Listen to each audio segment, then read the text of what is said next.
డబ్బు, అనారోగ్యం, ఉద్యోగం, వ్యాపారం, అప్పులతో బాధపడుతున్నారా? మీకోసమే లాంచ్ యువర్ ఫ్యూచర్ ప్రోగ్రామ్. ఓం శ్రీ గురుభ్యో నమః. శ్రీ మహాగణాధిపతయే నమః. శ్రీమాత్రే నమః. కర్కటే పూర్వ ఫల్గుణ్యాం తులసీకాననోద్భవాం పాండ్యే విశ్వంభరాం గోదాం వందే శ్రీరంగనాయకీం. నీళాతుంగస్తనగిరితటీ సుప్తముద్బోధ్య కృష్ణం పారార్జ్యం స్వం శృతిశతశిరసిద్ధమధ్యాపయంతి స్వోచ్ఛిష్టాయాం సృజనిగళితం యావలాత్కృత్య భుంక్తే గోదా తస్యై నమ ఇదమిదం భూయ ఏవాస్తు భూయః. శ్రీ భూనీల సమేత గోదారంగనాథ స్వామినే నమః. అంగళ్ మంగళత్తరసర్ அபிமான பங்கமாய் வந்து நின் பள்ளிக்கட்டில் கீழே செங்கமிருப்பார் போல் வந்து தலை பெய்தோம் கிண்கிணியவாய் செய்த தாமரை புப்போலே செங்கண் சிரிதே எம்மேல் விழியாவோ திங்களுமாதித்தியனும் எழுந்தாற்போல் அங்கணிரண்டுங்கொண்டு எங்கள் மேல் நொக்குதியேல் ఎంగళ్ మేల్ చాపమిళిందేలోరెంబావాయ్. గోదాదేవి చెలులతో కలిసి నందగోపుని గృహానికి వెళ్ళి ఒక్కొక్కరిని మేలుకొలుపుతూ ఇంకా తమకు దర్శనం ఇయ్యనటువంటి కృష్ణుణ్ణి ప్రార్థన చేస్తూ ఉంది. స్వామి, చాలా ఈ విశాలమైనటువంటి భూమి, ఈ మొత్తం అందంగా ఉండేటటువంటి విపులాచ పృథ్వీ అని చెప్తారు కదా, చాలా విశాలమైనటువంటి భూమండలం మీద ఉన్న రాజులందరూ కూడా తమకన్నా గొప్పవాళ్ళు ఇంకోళ్ళు లేరు అనే అహంకారంతో ఉన్నవాళ్ళు ఆ అహంకారాన్ని వదులుకుని తమను జయించిన సార్వభౌముడి సింహాసనం కింద గుంపులు గుంపులుగా చేరున్నట్టు మేం కూడా అభిమాన భంగమై నీ సింహాసనం కింద గుంపులు గుంపులుగా చేరి ఉన్నాం. రాజులకి కొంచెం అహంకారం ఉంటుంది, దర్పం దచ్చ ఉంటాయి. అట్లా ఉన్నవాళ్ళు తమంతటి వాళ్ళు లేరు అనేటటువంటి భావనతో ఉంటారు. కానీ ఇంకొక రాజు వాళ్ళని గెలిస్తే, వాళ్ళనే కాదు వాళ్ళందరినీ గెలిస్తే, ఏ ఒక్కళ్ళు మిగలకుండా అందరినీ గెలిస్తే అందరూ ఏం చేస్తారండి? కలిసికట్టుగా వచ్చి యుద్ధం చేస్తే కూడా గెలవలేని పరిస్థితుల్లో ఉంటే తప్పనిసరి సింహాసనం కింద చేతులు జోడించి నిలబడతారు. సింహాసనం ఎప్పుడు ఎదురుగా ఎత్తైనటువంటి గద్దె మీద ఉంటుంది. ఈ వీళ్ళందరూ ఈ కింద నిలబడి నమస్కారాలు చేయాల్సిందే. ఆ గద్దె దాకా కూడా వెళ్ళలేరు, పాదపీఠిక దగ్గర ఉండిపోతారు. లేదా గద్దె లేకపోయినా సింహాసనం ఇంతెత్తునుంటే ఈ కిందే ఉంటారు, కానీ ఆ స్థాయి దాకా ఉంటారు.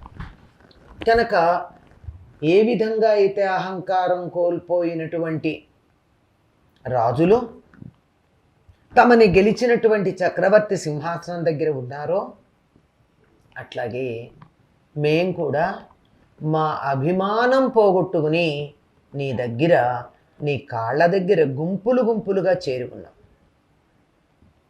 అంటే ఇక్కడ సింహాసనం అనేటటువంటి పదం ఇక్కడ వాడుకోవడం ఉంది. సరిగ్గా అదే పదం దరిదాపుల్లో దానికి సంబంధించినటువంటి పదమే ఇక్కడ వాడతారు.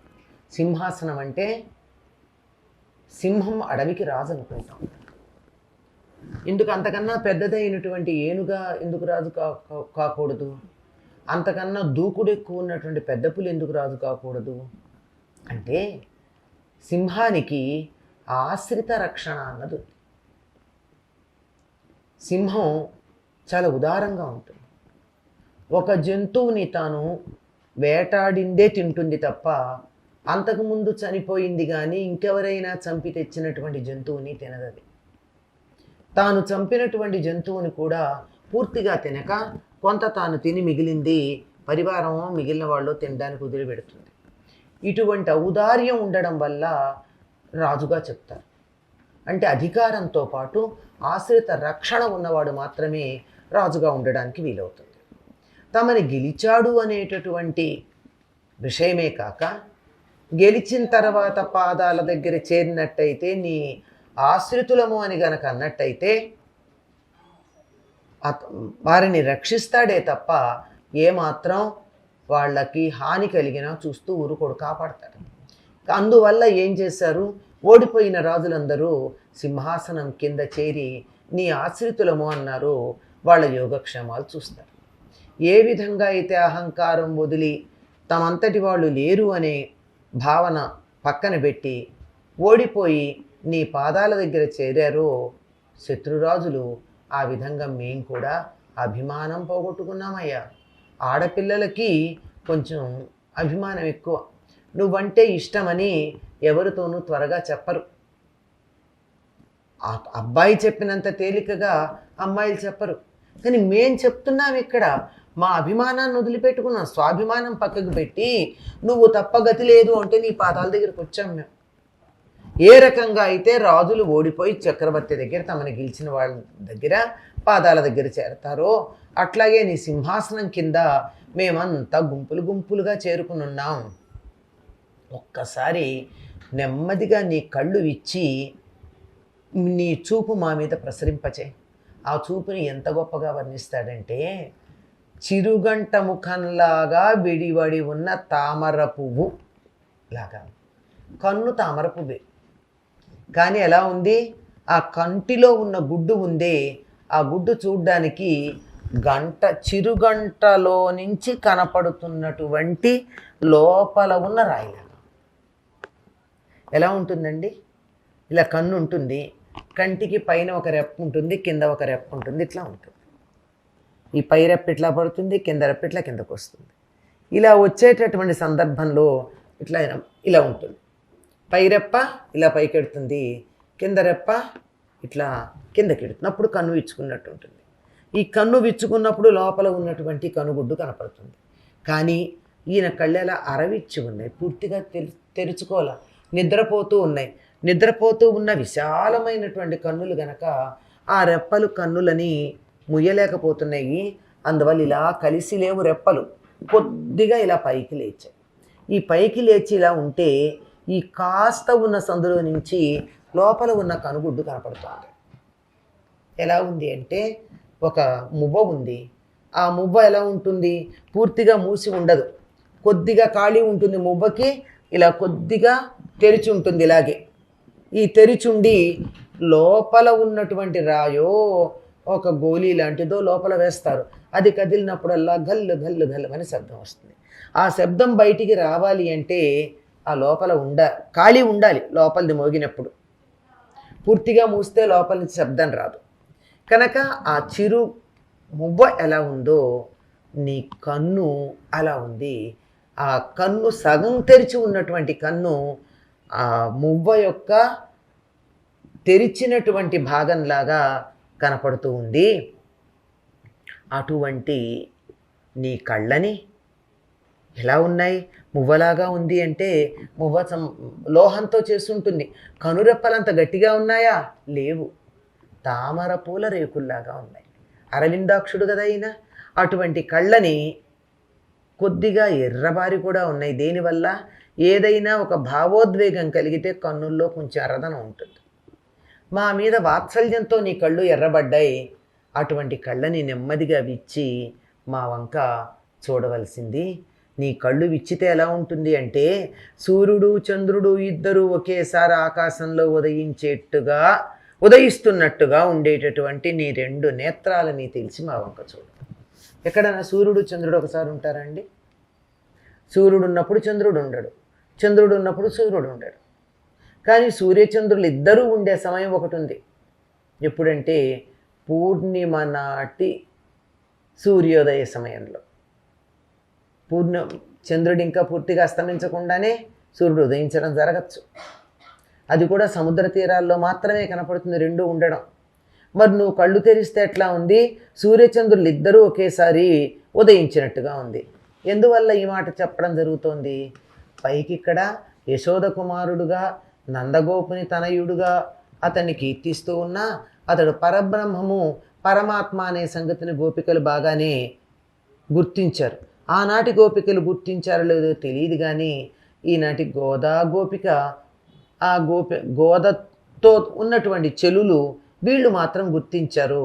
అందువల్ల ఏమనుకుంటున్నారు వాళ్ళు అంటే, ఈయన సాక్షాత్తు పరమాత్ముడైతే ఒక కన్ను సూర్యుడు ఒక కన్ను చంద్రుడు దైవానికి. అంతే కదండి, సూర్యచంద్రులు ఇద్దరూ చెరొక కన్నుగా ఉంటారు. అలా ఉన్నప్పుడు నీ రెండు కళ్ళు తెరిస్తే సూర్యచంద్రులు ఇద్దరూ ఒకేసారి ఉదయించినట్టు ఉంటుంది. అంటే నువ్వు సాక్షాత్తు పరబ్రహ్మ స్వరూపుడివి. ఇవాళ ఇక్కడ చిన్న పిల్లవాడులాగా నందుడింట్లో యశోద పెంపకంలో పెరుగుతున్నాడు అనుకుని భ్రమపడుతున్నాం, కానీ నిజానికి నువ్వు సాక్షాత్తు సూర్యచంద్రులు కన్నులుగా కలిగిన విరాట్ పురుషుడు సుమా అని చెప్తూ, మాకు అనుభవించి తీరాలనే శాపం లాంటి కర్మ కూడా మమ్మల్ని వదిలిపోతుంది. ఎప్పుడైతే నువ్వు సూర్యచంద్రుల లాంటి కళ్ళని ఒకేసారి తెరిచావో, ఇది చాలా అపురూపమైన ఘట్టం కదండి, సూర్యుడు చంద్రుడు ఒకేసారి ఉండడం. అప్పుడు ఏం జరుగుతుంది? మా పాపాలన్నీ పోతాయి.